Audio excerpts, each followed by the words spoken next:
Welcome to Utah Stories.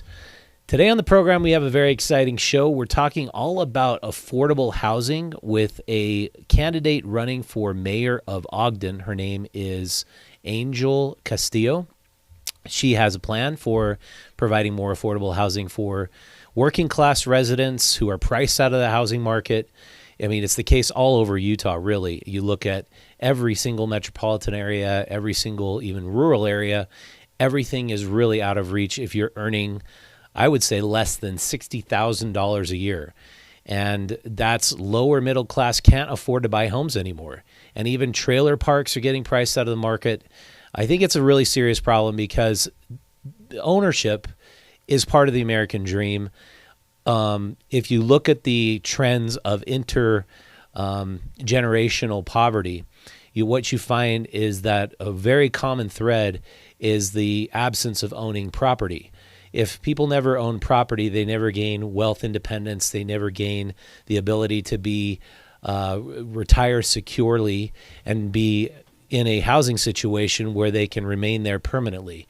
So I don't think it's just a problem if you don't own a home. It's a problem for everybody because if you need to hire working class professionals in your community, you need to have affordable housing. And so she's going to come on and talk about that. Before she does, I have a couple of announcements I want to make. Our new farm issue of Utah Stories is out and it's hit the stands. It's really an exciting issue. We spent a lot of time talking to local farmers all over Utah, and we profile a lot of the best farmers markets you've never heard of. We posted that story online a few days ago, and it's doing awesome. And I went up to see the last dairy in Summit County, and I wrote this story called Cash or Crops, and I talked to a developer there named Preston Tholen about why he's moving out of Summit County. The housing's become so incredibly unaffordable there, and the millionaires and billionaires have basically moved into Summit County to park all of their money, buy up all the land, and the farmers really are all cashing out. You really can't blame them. If your land is worth 5 times more than what you could earn in a lifetime of farming, of course, you'd probably cash out too. So I'm not blaming the farmers for that, but the problem is if we are not producing food in Utah, where are we supposed to be getting it from? If we rely too much on other states, if we rely too much on California, Mexico for all of our food, what do you think is going to happen next time we have something like COVID, where the supply chains break down? There's not going to be enough food. We're going to see mass starvation. It's a major problem. There's a theory I'm looking into. I don't know if I believe it or not. A lot of people on the far right believe that the elites, especially the Davos types, the World Economic Forum people, want to see United States lose all its farms to China, want to have more food imported from China, because they believe that that creates a dependent class, which if everybody's dependent on more corporations for more of their needs, then you'll essentially be more subservient to their corporate power. I don't know if I quite believe it goes that far, but we're going to explore that topic in future episodes of this show. And so go check out our farming and food issue. I think you're going to love it. A lot of awesome stories by our awesome journalists. And one other note I want to make. On Monday, we are breaking a big story. We've been in contact with the Salt Lake City Police Department, PR team, as well as the mayor's office. We're hoping for them to make a statement. Candace McCrae was a mother of 2 children, 37 years old. She had only been homeless for 6 months. She died on the streets of Salt Lake City February 1st, and she died of a drug overdose officially.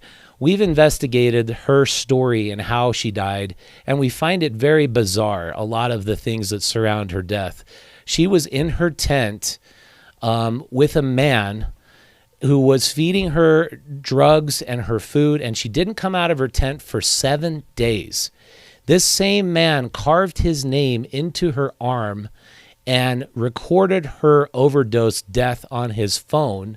And this man is still on the streets of downtown Salt Lake City, basically trafficking women and sex and drugs. And he's at large. And our question is, why is this man still on the streets, still doing what he's always done, and why is it going unpunished? We've been in contact with Salt Lake City Police Department for a statement from them. We really respect the police departments, especially the hardworking men and women. We're not blaming their individual efforts, but we want to know from the district attorney's office, from the Salt Lake City mayor's office, why are these policies in place that are essentially causing homeless people to die? And so with that, we're going to investigate that. We've been investigating that. We're breaking that story on Monday. Go out to utahstories.com, subscribe to our free digital newsletter, and you'll get that story in your inbox either Monday or Tuesday. Again, that's utahstories.com, and we hope you go subscribe to that for free or go pay $3 a month for our magazine. And Angel, thanks for joining me. How are you? Doing well. How are you? I'm good. Is the mic where it's supposed to be? Yeah, let's do a little mic check. Mic check, 2212. We record this live, but we don't really get a lot of people watching it, so we can edit, we can do whatever, just to pretend like you're... Big shout out to the people who are watching live. Yeah. Oh, and I have thoughts about some of the things that you've just said. Yeah, I mean, you've lived in Ogden for how long now? And you've seen... Since 2018. Yeah, you've seen a lot of changes, and I'm sure the homeless population there has also gotten a lot bigger than it was ever before. Yeah, it is. The thing, I just want to shout back to what you were talking about, the farmland. One of the things that we're not doing in Utah that I believe we should be is land banking farm land as people age out and kids are not part of it, because there's this big disconnect that's happening with young farmers not able to buy land because it's so expensive, and people are building housing because we have a housing shortage. But there are plenty of states across the U.S. that are, as farms are aging out and there aren't kids to pick it up, that they are taking the land and they're putting restrictive covenants on it that it must always stay farmland. And then the nonprofit runs the entity and leases it at just enough to cover operational costs to young farmers, because I actually know one in Ogden. Her name is Annie Dunaway, and she looked for 1.5 years before she could find farmland. And it's you're absolutely right. We do need to be self-sufficient, and the irony is not lost on me that this was a state that was founded on folks that are here and are taking care of themselves, and that it is part of the culture here to make sure that you have enough for you and your family in an emergency, and that whole self-sufficiency thing. It's kind of crazy to me. It's like the pioneer DNA is all about the latter days preparing, whatever, stockpiling, being able to be self-reliant. Right. And I'm a student of history, and looking back at those early farm communities that LDS members created, their major initiative of Brigham Young was to create a level of self-reliance that had never been seen before.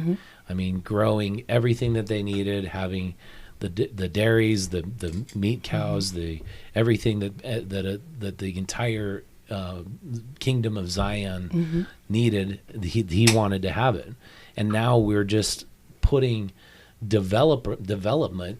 We're placing that on such a higher pedestal than growing food, and it seems like there's no politicians who are also developers just trying to get their hands on all this farmland. Yeah, it needs to be a balance, in my opinion. And it's one of the things that I really like about Governor Cox's administration is that he is making sure that he's focusing on rural and making sure that people who live in rural counties are getting the things that they need to, as far as connectivity and infrastructure. I mean, we all need to pull together, and I don't want to be all doom and gloom, but you know, we're having some interesting times come up. You know, the interest rates are going to go up. We're on the edge of a soft recession, and things are going to get weird. And we're going to need to be self-reliant, and that whole Utah grit spirit. And I think we're probably better prepared for it than most people are, but you know, you can always do better. Yeah. So your candidacy in Ogden, What made you decide you wanted to throw you throw yourself into the ring and become mayor? Well, I ran in 2019 and I lost by 8 points. I'd never run a campaign before, ever, and I had no intention of running. Pardon me. Sorry. No problem. I had no intention of running. I was going to support another candidate. And because I'm a marketing consultant, they had asked whether or not I would do some of the opposition research and, kind of look at messaging and, that connecting to a community of what's the pulse, what's happening, what are people, getting that double verification. And this person didn't run. And after doing all of that research and connecting for 6 months, I couldn't unsee what I saw, and so I ran. And we're in the same place as far as I'm concerned. And that's why I'm running again. Yeah, and you look at Ogden over the past 15 years. I mean, my experience with it, it's always sort of been this blue collar, strong community that has been just a lot of working class people. And I think you saw then the Solomon Center and some big money come into Ogden. A lot of big developments happen. It was really encouraging to see the growth and the flourishing of 25th Street. Where would you describe Ogden is right now in terms of being a place for the working class professionals who live there? Like what's good and what's bad? Well, there's a lot of good things about Ogden. I mean, it's magnificent. We are right up against the mountains, and we have a magnificent trail system. And in the middle of a residential neighborhood, there's Buse Pond, where there are turkeys and deer and duck, and it's fantastic, right? It's this interesting mix of history and then newer things. And I'm seeing the same challenges that I saw before. I gave your producer a clip from 2019 in a mayoral debate. And the current administration, we have more than enough housing. And no, we do not. I called the housing shortage 2 years before Kem C. Gardner wrote the paper with 44,000 units, because I moved here to escape all the things that were wrong. I was in Los Angeles for a while. I'd gone there for a job and just stayed because the weather was nice. But it was never home, and it didn't really have a sense of community. Pardon me.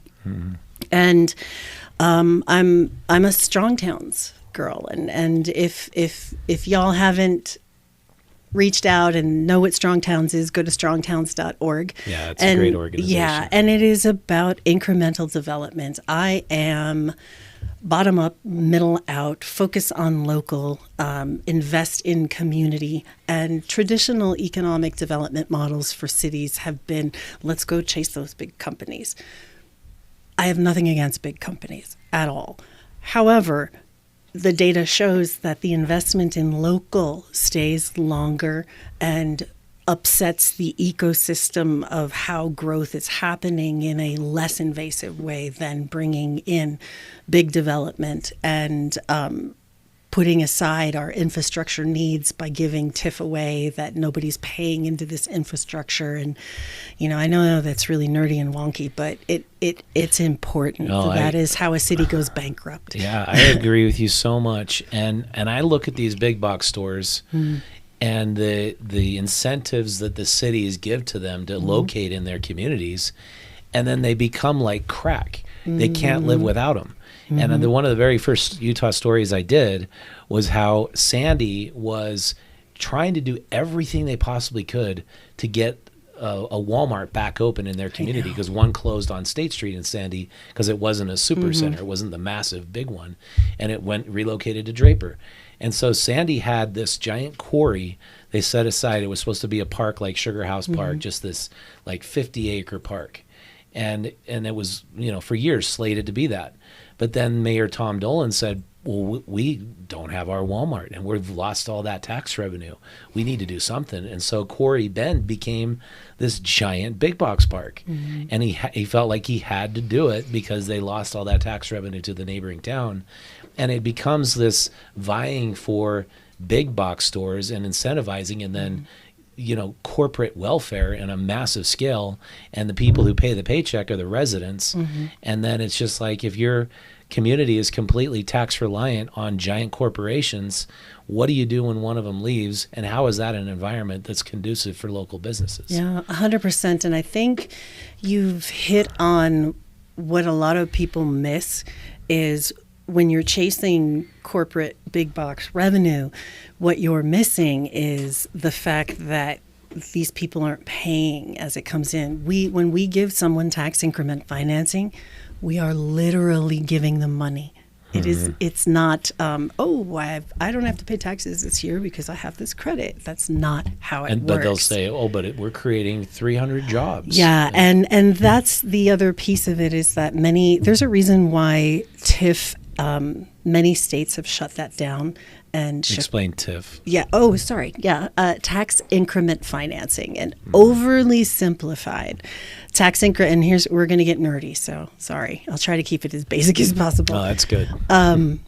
Overly simplified.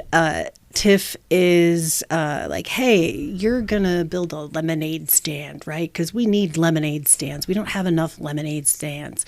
So if you build a lemonade stand, and if you put a lemonade stand here, you would pay $10 in taxes every single year. So, but since there are no lemonade stands, tell you what, why don't you build a lemonade stand, and we're going to give you that $10 to help you get up and running, because we need a lemonade stand. And while you're running your lemonade stand, you're getting a hose from someone's house, and you're getting the water. And when, something happens and you need an ambulance or the police, your friends are paying for it. The lemonade stand is not paying for it at all.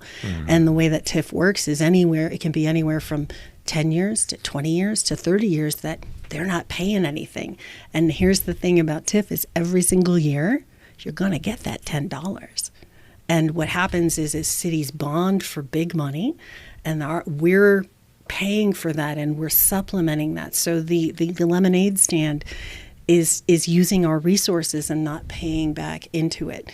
And TIF, generally speaking, is supposed to be just that last mile for infrastructure. I don't need your $10 because I can build the lemonade stand. I've done my research. I've done an economic impact report, and my lemonade stand is going to bring 15 jobs. And so that's going to be great because that money is going to pay, and we're going to get a loan, and I don't need your $10. And then you start building your lemonade stand, and then it goes, I can't use the hose out the window. I need to put an actual line from the water source to my house. Ooh, that's a deal breaker for me. That's when cities are supposed to come in and go, you know what? Remember, we had that $10. How about $2? And we'll pay for that connection.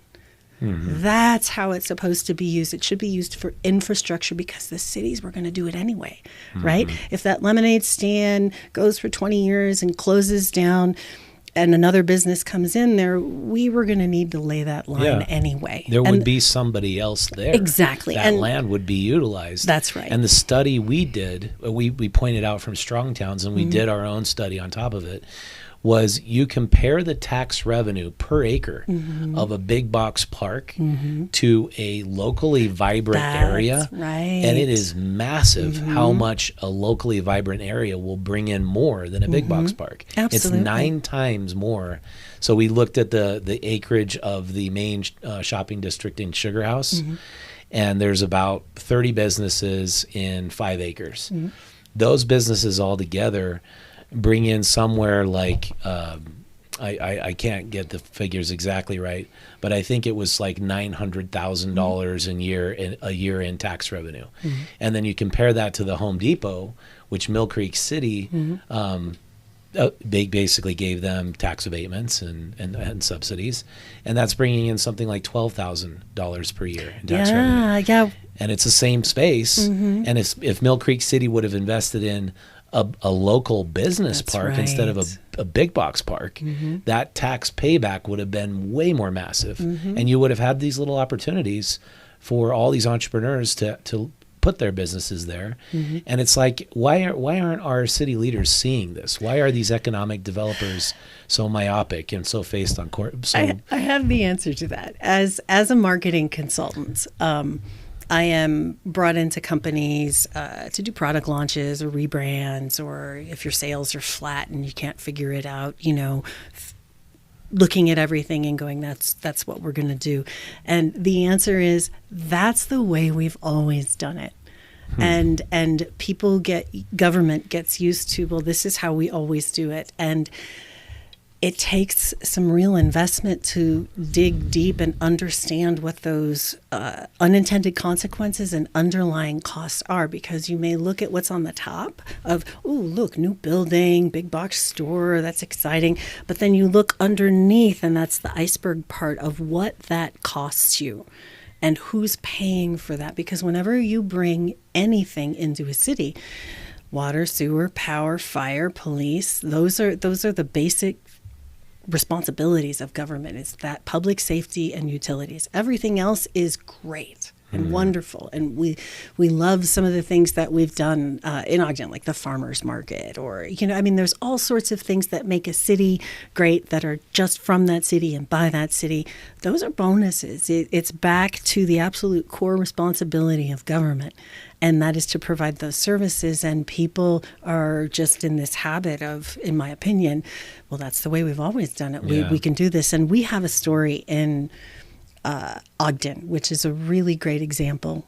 Sella Italia is a premium bicycle saddle maker. I used to race bikes, and I used to have a Sella. They're great. And they were being courted by our economic development department, and they were brought into Ogden under tax increment financing. And we gave them a ton of money, and we subsidized them building a building and running a business. And as soon as their tax credits ran out and we stopped writing them checks, they took their jobs and they took their business and they went somewhere else.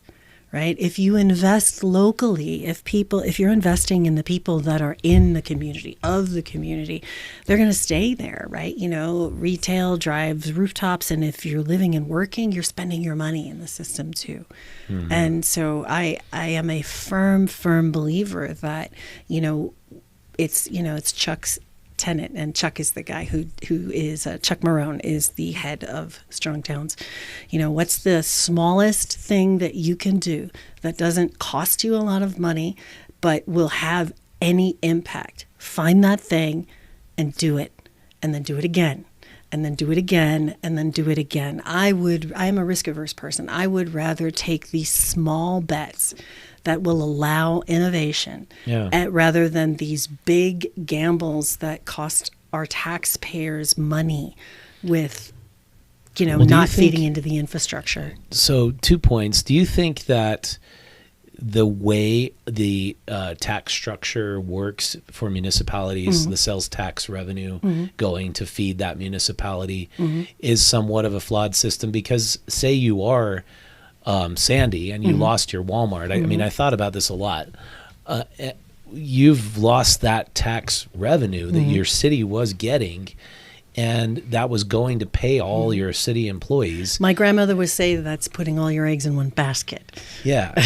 but it's like, once they've done that and then they lose it, how do you get that back based on just, I don't know, incentivizing local businesses? Because you can't have 20 local businesses start up all at once to replace that one Walmart, can you?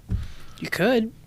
It depends. If you would set up, in my opinion, and in most best practices seminars that I've gone to for people who are professional economic developers, of which I am not, but I have taken some classes at the CDFA to make sure that I understand it. And the CDFA is a national organization that gives certification for the economic development credential. You take a bunch of classes, and then you have to sit for an exam like the bar, and I have no desire to do that. But I wanted to make sure I totally understood what this was all about, because so many people are like, well, no, you just don't understand. I'm like, I don't know. It says right here. And so I took those classes. And what I believe, and most people who practice best practices for economic development is that if you're going to use TIF, it should have tremendous community benefits, something like a library, something like a school, something like an innovation center, a business incubator. Salt Lake City has a brilliant example of what it should be, and it didn't have to have TIF financing, and that is the Spice Kitchen. The Spice Kitchen is a magnificent thing, helping people on so many levels, feeding the community, literally, helping immigrants or entrepreneurs get started into food, because it's really hard to pay $1,000 or $1,500 or $2,500 a month for rent, plus what you're going to do for the business. So if you're building a big structure and you're renting out affordable micro units to allow people to have boosted access to food and entrepreneurship, you know, and then there's the revenue of those people in the Spice Kitchen that have gotten their feet on the ground, gotten solid, learned what they needed to learn, and went into catering. And guess what that's doing? It's putting money into the community. They're paying taxes, right? You know, you can, if you're creative, you don't have to go big box for big box, right? You can acknowledge and assess, right? You know, not everything is going to work, but you should have that analysis of, like, you know, pluses, deltas, key takeaways. What was good? What was bad? What are our big learning things? And how do we iterate so that we're better next time? I mean, Navy SEALs do that, right? After every mission, there's a debrief, whether it was a successful mission or whether it was a not successful mission. And they find out what worked, how could we do better, and what procedures and protocol can we put into place so that we guarantee the success that we had, or to guarantee we will not make that failure mistake ever again. Well, and it's every November we do this issue about economic development. And this last November, I'm so triggered. we point out Spirit Halloween stores. Like, if you see those pop up in the big box boneyards, right? Oh, look at that alliteration. Yeah, nice. And it's every place the big box has failed. That's right. And there were 9 locations last Halloween, and that they go into the whoever owns the. Usually, it probably goes back to the RDA for the city, but they're like, hey, I'll give you $10,000 for renting your big box for this month. And the cities are like, oh, yeah, sure, Spirit Halloween. But why wouldn't they say, let's try to take that space, create something like a Spice Kitchen, a place where people can make products. That's right. And I don't know, make and market and sell products. Yeah, or make it a third space, like Chuck's always big on the third space. There's actually a developer, his name is Monty Anderson. And I want a Monty Anderson. Monty Anderson does a lot of things through Verdunity, which is kind of an offshoot company that takes the Strong Towns approach and consults and helps small to medium-sized towns become their own self-sustaining, successful town. And Monty Anderson actually did a project like that where he had a big box boneyard. I love that. Where they tried things, right? They brought in food trucks. They created spaces for people to hang out. They put in and subdivided some of the bigger parts of the store so that were smaller units, and let local entrepreneurs have their, month to month low cost kind of thing. Oh yeah. I mean, this is one of the things that I find really interesting. In marketing, it's generally smarter, not harder, right? You've got a widget, and your widget is special and unique, and there's no other widget like it in the world. But there are similarities, right? So you want to look around and see what other people have done. Smarter, not harder, right? Yeah. What worked for them that might work for me, that it's similar, so I don't have to reinvent the wheel. And then I take those pieces and I look at my widget and I make sure I create a program that is similar but specialized to my widget. And all you have to do is look at other towns that are about the same population, that have about the same demographics, and see what they're doing. And that's the Strong Towns has people doing innovative stuff all across the nation. This year's Strong Town was had the most amazing model where they took Home Depot sheds, right? You know, those, which are kind of cool, right? I had one when I lived in California that we kept our washer and dryer in because we had a really teeny tiny house. And they took empty land that they had and they set up and they bought these prefab, nice Home Depot sheds, set them all up, put them on pads. They had a lock, they had skylights, they had a power source and a water source. And they rented them out month to month to local people to try business models. And what that did is it activated a streetscape, and you had people trying really cool and innovative things, and you built a community. And you built a third space where people want to congregate and gather and see something different and unique. And not everything works, right? Which is why it's month to month. You may, if it's not working out for you, you may step back and there's a whole bunch of people on a waiting list ready to take your place. I mean, that was really exciting, and I like to research all around what are other people doing that's working, right? And try to learn from what didn't work, and you'd be so surprised that and it's like I've got that photograph behind you because I thought we'd probably bring this up. Like a strong street is not owned by one person. That's right. If you allow people to own small little pieces of a parcel of a building, and they can own that building, they have so much more capability to stay in business longer. That's right. And it seems like that whole idea of zoning smaller in cities somehow got forgotten. Like you start to go south of Salt Lake, of Sugar House, and I want to do a documentary about this someday. You go on Highland Drive. Highland Drive and Sugar House is amazing. And then the further south you go, the weirder it gets, and the bigger it gets. Like all the big box stores and the spacing between buildings, and then the egress, the setback from the roads gets bigger. And I'm like, what were they thinking? Why did they do that? Because it's so much better in Sugar House, in Park City, and the avenues and the old neighborhoods, 25th Street. I just don't get it. Like it just seems like the thinking and the mindset went from individual entrepreneurs are the bedrock of the economy to no, we need to develop for strip malls and big box stores. How did we get away from that original vision? Well, I mean, we could go on. Oh, I know. I could talk about this for days. I'm flipping through here because I can't remember I wanted to give you the actual name of the town that did some of those things. That is, Muskegon, Michigan. Is the strong town of 2023 where they rented out these sheds to entrepreneurs month to month.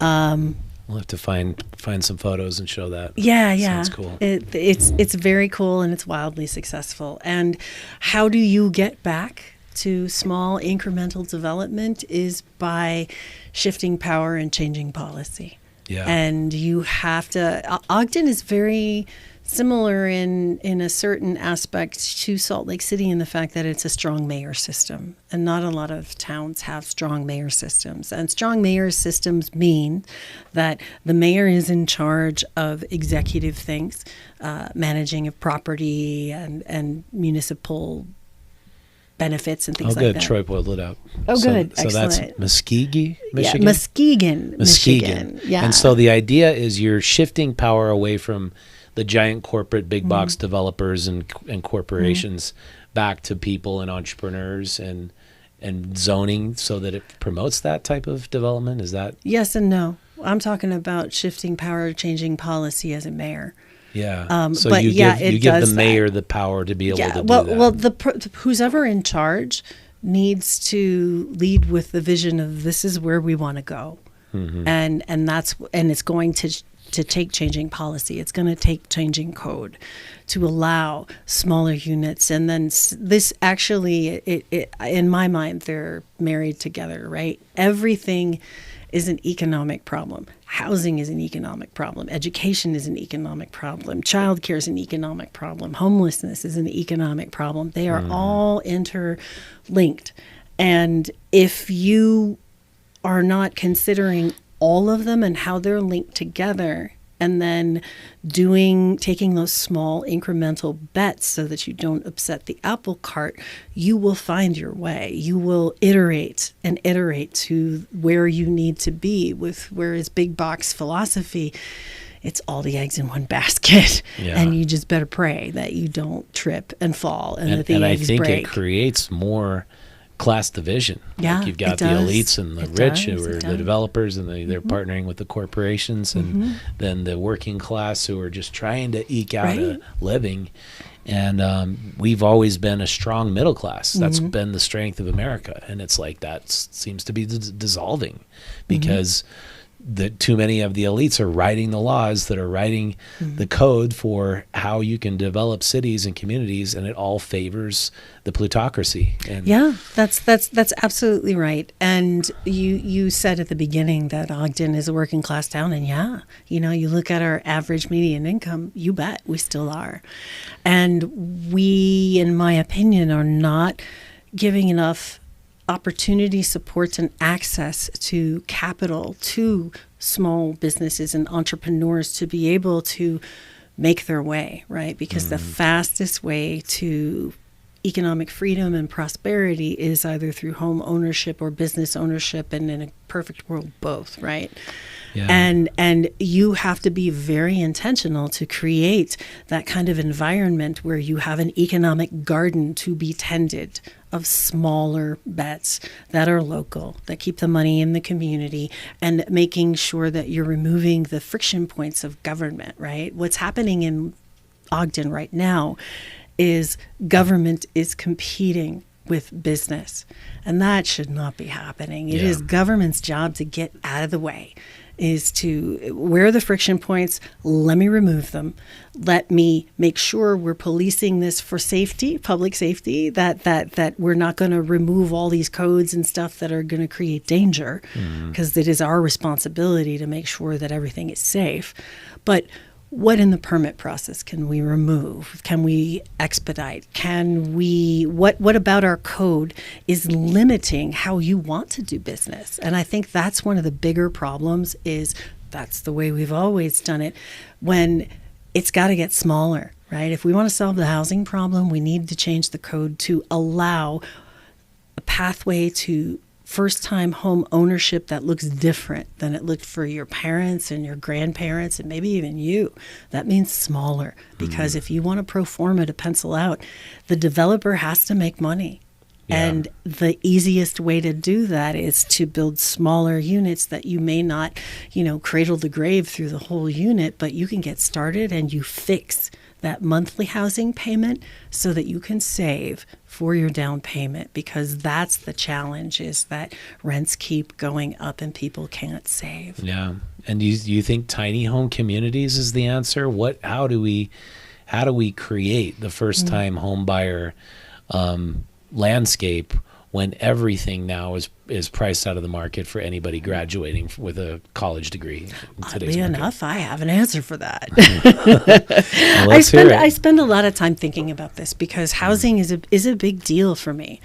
When I moved here, I felt like the ghost from Christmas Future, because I knew what was coming. I have seen it happen firsthand, and Ogden was and still is small enough to be able to keep the horse in the barn, but it's the horse is now kicking at the gate, and if we don't do something quickly, we're going to have some challenges. And spoiler alert, there is no one thing, right? It has to be a layered strategy, and it will not sorry, bless you, and it will not be the magic bullet that solves the problem, because if that was the case, we'd solve this. And this is very much meeting people where they are, looking where the friction points are, and figuring out how you as government can remove those friction points to at least get the process started, to open up that drainage hole and let some things out at a faster rate. And I look to communities that have successfully done this before. One of my things that I believe is part of the answer. Tempe, Arizona is already doing. They're called micro mansions. And micro mansions are basically multiple smaller units that have a footprint of 600 feet. And 600 feet is the minimum that HUD can finance. Anything, if 599, HUD won't touch it. Oh, yeah. 600 is the I number, heard about that. right? And they were sold within months before they were even built. And there is a 1.5 year waiting So 600 list. feet square is the size of the And it has plot? the actual footprint of the house is 600 square feet, and it has a little 200 square foot small patio. And basically it's a standard plot where laundry is in another building because you won't be able to fit that into the houses. And it's like 4 or 5 all facing each other with a general courtyard area. Looks like Trey's got it up. And there's a loft space above it, right? But the actual footprint is 600. Okay. And so technically speaking, it's a little more with that loft, but that's And HUD it's will the still footprint. And HUD will finance that. Okay. And so, But that's like, so if you look at the traditional home plot, it's usually on 1/8 of an acre. that's So right. a 600 foot, what's the size of the lot that 600 square foot house is on? Do you know? It can vary. It's based on how much land do you have and how can you change your zoning. But basically, I know that the county, Weber County, has been talking about this.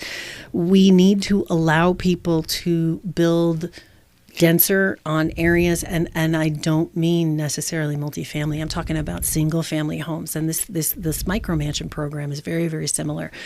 However big your lot is right now, you can only put one, right? And maybe an ADU if people are being really open-minded, and a lot of people have problems with that. I was excited about ADUs until I saw all of the stipulations and and that's much, just and it. you got to It's- get it passed by planning and zoning. That's right. It's too much friction, and generally speaking, this is what happens, in my opinion, as a former planning commissioner. When people have a new idea, they're like, "Oh, very scary. Regulation, regulation, regulation. Let's just make sure that doesn't go sideways." And it is a balance of what do we need to be safe, what has to happen, and how can we make this easier for developers? Because if a developer can build it easily, and that requires a good code, right? Because you want to the prime goal here is to protect the integrity of single family neighborhoods. Sorry. Well, the biggest problem I see is NIMBYism. Anytime you want to do anything with density, you just get people coming out of the woodwork. This is going to ruin my property values. Stop. But every single study I've looked at has showed even whenever you introduce density into a neighborhood, it doesn't decrease property values, it increases property values. Correct, but I think that people don't understand all of the facets of density. There is soft density, there is medium density, and there is high density. And the last thing you want to do is put a huge multifamily, couple hundred unit development smack dab in a single family home residential neighborhood. Yeah, you That's a obviously can't bad do that. idea, really bad. So it's not that, but what you can do is what other cities have done. You want to protect the experience. It should feel the same when you drive down the street and your kids are playing on the sidewalks and everything's happening. And the way you do that is townhomes, ADUs, some of the micro mansions. You want to make sure that the pedestrian paseo experience remains stable, and you can filter in that density. It doesn't have to go in all one place. And I believe the process should be more collaborative. You would not have a challenge with NIMBYism if cities were very intentional with how they engaged with community and the intention to, we are going to listen and we are going to work collaboratively with you to figure out how this is going to look. That's okay. How this is going to look in your neighborhood and how does it look in the city? And then here's the important part that I believe Ogden's really missing is, how are we working collaboratively with the cities around Ogden so that we all carry the load appropriately, because each of us will have a different feel and lifestyle and color of our city. So we need to all sit at a table and go, okay, how many units are we short? Where are these units going to go? Who's going to carry which part of it? How can we work collaboratively with the county? You know, I've been meeting with the county economic development director for over 2 years. And, you know, they have the same vision of bottom up, middle out, and want to be collaborative. And the current administration of Ogden is like, la, la, la, la, la, you know, hand fingers in the ears. No, it's us. We're different. We don't need you. Yes, we do. We need everybody, and we need to be working collaboratively to lift the county as a whole. It shouldn't just be focused on our city so that we can share that load. Yeah, and it almost seems like to me, we had a developer on here who was trying to develop affordable housing, and he pointed out in the 1950s, 3 out of every 5 development projects was prefabricated homes. And it was a way that first-time home buyers could get into a property. That's right. And pay such a small percentage of their income to their housing that they could save and eventually get into a not a prefab, but a custom home. And he said that was what created such a strong middle class from 1950 to the 1980s was prefabricated factory homes that were so cheap, you would put 20 to 30% of your paycheck into that, and you'd be owning something. And that has completely been obliterated. Yeah, and that's actually something that Chuck touched on at the Strong Towns National Gathering is how we got here is a history lesson of the Great Depression. And it has to do with the fact that we all pulled together to fight for the war, and it was an awful, awful thing. And the war was a catalyst to stimulate the economy. I mean, it happened, but that was the effect that it had on the economy. And it was very disorienting to the people who went through it. And we got to where we are by deep government subsidy. And we started because everybody was working and they were creating taxes, which was feeding the economy. And then the war was over and it would go back to where it was before. So how do we make sure that the economy keeps humming? And people that are economists and have degrees in this talk about this all the time. I'm sure you can read lots of stuff on it. But most people went, well, let's just pour some more money into it and let's subsidize. And that's where the big, sprawling, bigger, better home thing came from. Prior to the war, the size of a first family home was like 900 square feet. Yeah. It was small. And they were basically tiny homes. They were, and they were. And that was okay. That was what everybody had. And then there was this shift of this terrible thing that we went through. And that okay, now we're successful and this is what it looks like. And developers were subsidized by the government to build things, and they built bigger so that they would be different from the smaller. And it just kept going. And so, subsidy is never the answer, in my opinion, to everything, right? I'm a very risk-averse person, which is why I like the Strong Towns thing. It's like small, incremental. So if it fails, it's okay. And that's where innovation is, right? Innovation is in the trying. What got you to where you are right now will not move you from that place. You have to do something completely different. Yeah. And if your kids want to live anywhere near you, they're going to need a home that is $250. That doesn't exist. Yeah. You can barely touch a condo for that. And that's where I feel as a mayor, Ogden has a lot of property and that the city owns. And that has a lot to do with some bets that were taken during the Godfrey administration. And a lot of people either love him or hate him, but if you look at his track record, he's the reason why we're still here and why we're not bankrupt. But we have a lot of property because we bought our way out of blight and helped control a crime problem, and so we had a lot of. The RDA has a huge portfolio, and it also has no guardrails, which is really problematic, and that's another reason I'm running. The easiest example I can give you is a request for qualifications went out. Only 2 people replied, and they had no intention of anybody but the one person replying. And I happen to know the developer that heard about it from a painter, because they sent the list out to tradespeople, not developers. And he applied, and he was willing to pay $1.9 million for the property, which was the value, plus $800,000 to put in the road and the water and the sewer and the power, right? The two, it feels like that only two can enter, right? So they went up and they were quote unquote reviewed. You can't see this if you're listening. I'm using air quotes and I'm probably rolling my eyes when I say reviewed. They gave the property to the other developer, gave away a piece of property that we paid for with our tax dollars, that a developer was willing to pay $1.9 million and the water sewer power 800,000 figure.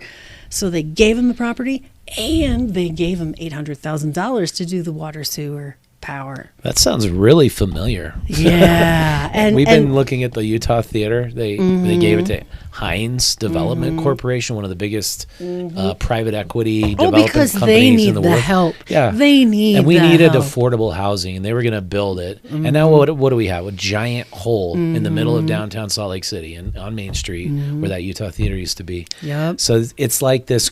I think the RDAs, they create this crony environment, and they incubate corruption, because of course if your developer buddies got you elected and you're mayor or your governor or whatever, what's going to stop you from giving away all of this property that's just sitting there to the buddies and friends who got you elected? That's right. And that is why people should vote for me, because my business has nothing to do with real estate. And I have been talking about this since 2018. I have not missed a single city council meeting nor a work session since 2018. I know exactly what's going on, and this is happening on the regular. And everybody's like, well, that's illegal. Technically, it's not, because the way our RDA charter is set up, that can happen. The mayor, and this is an interesting thing. We're actually having a challenge with the Wildlife Rehabilitation Center of Northern Utah. Ogden owns 10 acres of prime riverfront property. The dinosaur park is on one of them, I know that area. And the wildlife center is on the other. And the previous CAO under the Godfrey administration, his name is John Patterson, just wrote a letter and said that the city's, long and the short of it, the city is kicking out the Wildlife Rehabilitation Center right in the peak of baby season, when they get thousands of animals, and these animals are going to die because they're mostly birds or what? No. There's there are birds, but there are beavers and foxes and small So we're mammals. gonna have a problem with homeless beavers. Yeah, but it's ridiculous, because it was a exchange for 12 years, and Patterson said that in this letter, which was just released yesterday or day before, that we had this animal shelter that was aging and costing us money, and it's perfect for the rehabilitation center, and all they have to do is they accept any injured wildlife in the entire northern part of Utah, right? And they're providing this service, and because a vet can't touch wildlife. If you're not licensed for wildlife, you may not touch it. You can take something that is injured, that's wildlife, to a vet, and the vet will go, nope, can't even euthanize it for you. And so it's a great community service. And they're kicking it out because they want to build a parking lot for the dinosaur center. And the city council didn't get to vote on this because the way the code is written right now, the mayor of Ogden may that's okay. The mayor of Ogden may sell, convey, which means give away, or demolish anything that is all that property. And that is Ogden. That's owned by Ogden, which is outside of the RDA. If it's in the RDA, the council acting as the RDA gets to vote on it. But it's crazy. And the same thing with the RDA is that that's okay.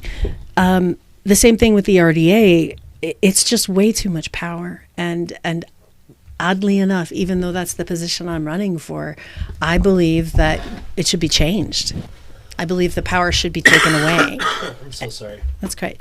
I ran out of water. Oh no, you can't have that. Dry throat. It is pretty dry, and I'm really glad that I got the 2 things of water, because I'm probably going to use that. I'm going to go to Logo real quick, Rich.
All right, I'm back. I got through my coughing spell.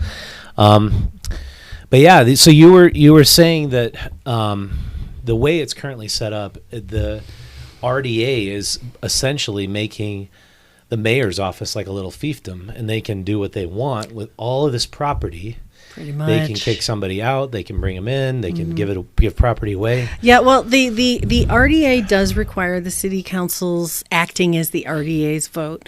But as it stands right now, if Ogden City owns it and it's not been moved into the RDA or the CRA, because technically the term has changed, the mayor can sell, convey, demolish, do whatever. And Isn't that too much power? It is too much power. And I am of the volition that not only do I want to tighten up that gaping hole in the code for just municipal property, I think there should be more requirements within the RDA that if you're going to be giving away any sort of property or any sort of financing, that we are following what best practices are. Ogden actually is the number 2 offender of the state legislative audit for tax increment financing of how not to do it. Really? Yeah, I can send you that report later. In Utah, you mean? Yeah, in Utah. And what they did is they listed it, and what Ogden isn't doing, and pretty much everybody on that list, is they're not showing the receipts. They're not showing this is how many jobs it's going to bring, and this is how it's going to affect the economy. And then the analysis, what we talked about earlier of the Navy SEAL breakdown of like, did it work? Yeah. What were the developers' intentions? You need an auditor to do that. Right? And did they work? Was it successful? Was it not successful? And not everything is going to work, but shouldn't you know what you're doing is effective before you do it again? Yeah. I mean, that's my philosophy. And so I want to tighten that up. That is actually, they tried to run a bill earlier this year to tighten that up. And that's generally how bills work, right? That very rarely do they sail through on the first time. You know, they go in, they get kicked around a little bit. There's some tweaking. There's some, horse trading that's happening, and then they come back. This bill is coming back next year. And the Weber County is actually at this moment modifying their RDA procedures and rules and requirements for them to participate in a TIF RDA situation, meaning that they're asking for all those receipts. We're not going to give it to you until you show us that impact, and gone are the days of 90 or 100% financing. Yeah. And that's the thing that taxpayers all across America are really upset about. Well, it seems like that's just not something a lot of people even pay any attention to. No, they don't. Because when that Utah theater was going on, I remember looking at that building back in 2009, and I saw that is an incredible opportunity to incubate a bunch of little businesses. Right? It's such a huge space. Totally. And you could have had like a a little theater, you could have a little jazz club, you could have little makers. All things that are social capital. You're doing things for the community. That, I'm going to get on my soapbox now. But why not use this RDA space to build the local economy, build the grassroots, incubation system that allows like that, like you described, the economic garden to flourish. Is that something that would be on your agenda? It is at the top of my agenda. Top of my agenda. I mean, we have to stop doing things the way we've always done them. It doesn't work. We need to change. It's a new economy. It is a new landscape of how we're working and why we're working. And if you are going to use our taxpayer dollars to subsidize corporate welfare, it better have some return to the community. Social capital, right? Something like an incubator, something like a library, something like a rec center, something that people go, yeah, my tax dollars were well spent there. And what Ogden is doing and what many cities across America are doing is we're literally bonding and giving money to big companies that don't need that money to build office space, apartment space, and parking lots. That's something that they'd have to do anyway, and we're paying for that, and they're going to make money off of that. That's just egregious in my book. Yeah.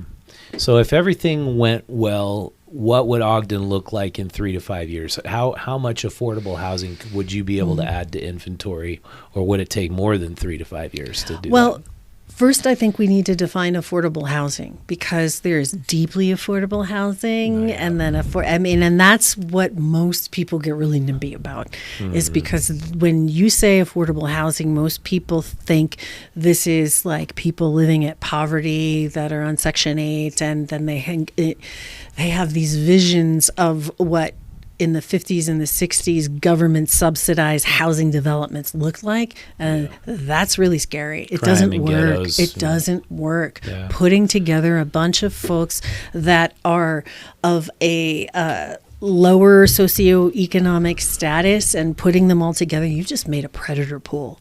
You just said, here are these people that are struggling, so you're going to bring in all those outside elements preying on that population. It's a bad idea. We should never, ever, ever, ever do that. And never, never, ever will the words rent subsidy come out of my mouth, because that's not how that works. What you want to do is you want to meet people where they are, and I'm all about making sure that people have a pathway to home ownership, and that looks like a lot of different things. And I do believe that we can have an impact within 2.5 years, like from day one, because I can start from the gun. I have no up to speed period, because I have been there for every single city council meeting, every single work session. I know what's happening. I know what a budget looks like. I know how much money we have, and I know what our capacity is. And we can do this, and especially with some of the support. Would the city be subsidizing the housing developments for developers, or would the city actually start building out these projects with their... The city, it is about a public-private partnership. I believe that we should keep a portion of it in a land bank, so that the public-private partnership is the building and we still own the land, which means that we don't have to make money. We can break even, which will help keep rents and or home sales low. Because as the market moves up, if you anchor it by a community land trust or a land bank, it's always lower. You are never going to absolutely be able to compete with how a city grows and rents going up. So you'd use city land to be the land trust upon which the new housing would be built on. Correct. And then the developers have this public-private partnership, and there is a model that I have. One of my business partners used to work for the state of Utah, used to work for in Department of Workforce Services, and she's a money person, right? She does financing and is a genius at that particular thing, because that's one of my things is that I am never necessarily the smartest person in the room, but I know how to find the smartest people in the room and bring them in for their expertise and assemble the team so that if I've got an idea, they vet it and tell me what I can and cannot do. And there is a model that we're not using that is an opportunity to home ownership that can be applied to single family homes as well as multifamily units. And it is overly simplified. It's much more complicated. Overly simplified, it's like a co-op model that happens in the East Coast and in the Midwest where people are owning shares in a particular building. And that way you can come in and you're keeping this particular portion of the property, but we're all owning it together, which means that they're other than a fee for managing the property, which will come out of the quote unquote rent, you are building equity.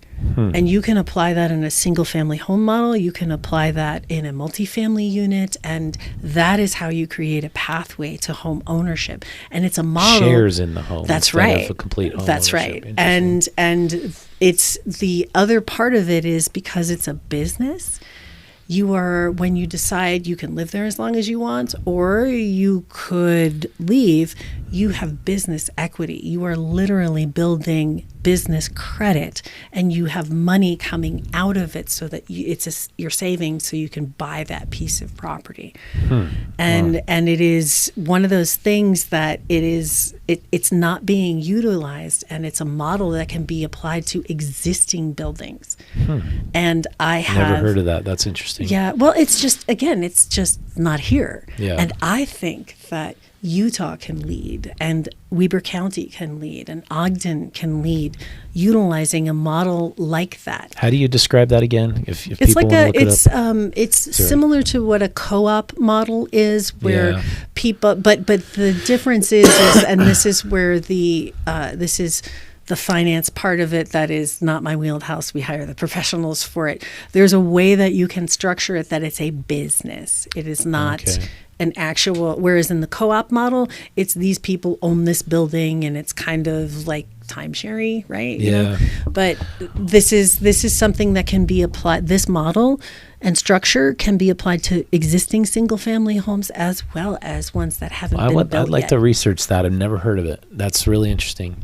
And that's just it. Like, all good ideas are not necessarily brand new. This is something other people are doing, and it's just like, how can we apply it to our model? Well, there's programs like in Moab called community co-op and sweat equity programs where you basically use your labor and you enter that into the equation, so you own more of the property than you would from your down payment. It's very similar from that's a really good example. I started thinking about it. Food co-ops are a thing, right? Where people buy into the business and you buy bulk food, and because you're a member of the group, you get a real big discount, right? Yeah. It's kind of like being your own Costco. And that's a business model, and you can apply the exact same thing to housing. It works. That's interesting. And again, it's not something that I just woke up in the middle of the night and had this great idea. People have been doing this for a while. It's just figuring out how to apply it to us. Yeah. And so I think between a combination of that, of rolling out the structure for that program to existing units that are there, going, hey, here's how we can help you do this if you want to be in on this. And it's actually helpful for people who are owning property and renting property, because whenever people own something, it's different, right? Yeah. They are invested in the community. And if you're running one of these programs and you're renting, you have a guaranteed tenant, and nobody as a renter, as a landlord, wants their tenants to go up and down. They want nice, stable tenants. And that's the same thing, right? Yeah. There's still, you as the homeowner still always own the majority of the shares, right? The person who is participating in the business of you, they can't ever usurp you. Yeah. So you Well, still that's own it. interesting. Well, I'll have to have you back on to talk more about that, because that's one of the biggest problems that we focus on this podcast is affordable housing. Right. And I just think this growing gap between the rich and the poor, the fading out of the middle class, watching it happen in California, seeing it spread here. It's a major, major issue and topic. And I'm glad you're tackling it. You're actually confronting it. And I didn't even ask you, are you a Democrat or Republican? Well, municipal races are nonpartisan, right? Okay. And so what I did is I am currently registered as unaffiliated because if it were me and I sat down in front of a mayor who I knew was a different party than I would feel as if I wasn't heard. Yeah. And I am not so attached to party ideology. Yeah, I'm not either. This show's not about that either. That's why I never asked you in the beginning. But that's actually why I can step away from it, because identity politics is not who I am. Cool. It is policy, it is people, it is intention. And so I consciously registered, I think like 3 weeks ago, as unaffiliated so that I can honestly sit in front of someone saying, I am beholden to no party. Let me listen. Yeah, that's very cool. Well, thanks so much, Angel. Angel. It's okay. I get it all the time. Yeah, I have a friend named Angel, but he's a man. Right? It is a common Hispanic name for men. Cool name. Yeah, thank you. Yeah, and so if people want to donate to your campaign or learn more about you, where can they go? You are the best. Yes, thank you. I would love your support, and you can go to Angel for Ogden, either spelling it all out or using a number like angel the number for Ogden.com, or spelling it out. They both go there. And here's why it's a good idea to make sure that if you like the policies that are on this program, why you should be supporting someone who doesn't live in your town. It's because a mayor, especially a strong mayor and the size that Ogden's are, guess what? Guess who gets to go directly into the governor's office? That would be a mayor. And if you want to talk about making sure that you're properly utilizing state assets and that you're being collaborative and working together and pushing something that's important to you, like protecting the middle class and affordable housing and properly managing a homeless population, then that's how you do it. You support what's local and matters to you. So I'd love for you to donate to the campaign, and every dollar counts, right? Yeah. $3 is meaningful, 100%, because it all adds up. Yeah, that's and great. Those signs aren't cheap. Yeah, well, it's a tough thing, and it's a difficult job, and I'm glad you're taking it on, and you've got a good background, and so best of luck to you. Well, thank you. I appreciate it. Thank you for the opportunity. Yeah. And so thank you so much for watching, everybody. If you want to be a bigger part of the program, go to utahstories.com, subscribe to our free digital newsletter. We'll send you the voice of local Utah right to your inbox. If you want to support our intrepid team of local journalists and our print magazine, we can send it right to your door for just $3 a month. And that's also at utahstories.com. Thanks for watching. I'll see you next time.